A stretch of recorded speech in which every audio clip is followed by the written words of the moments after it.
Chero. So gano'n na ho karami ngayon yung mga gamot na VAT-free, Commissioner?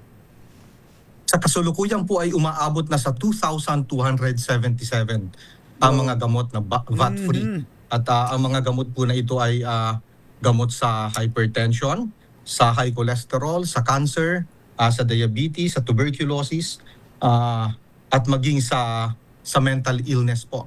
Pwede po bang lahat na ng gamot VAT-free na, Commissioner? Ang dami na yan 2,000 plus Oh. 2,277 po. Last April, inamend po natin yan, ginawan, umabot sa 2,263.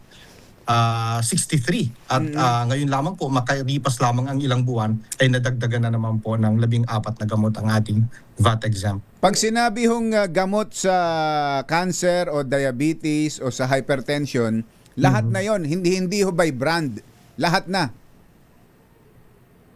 Yeah, meron pong listahan ng mga gamot. Actually, paliwanag ko lamang Sige po ang nga, sige proseso. nga. Ang FDA po ang nagre-recommenda sa amin na mga gamot na dapat maging VAT exempt. So ang trabaho naman po ng BIR ay ipatupad ang exemption na ito sa pamamagitan ng pag-i-issue ng isang revenue memorandum circular. So sa FDA po nanggagaling ang recommendation.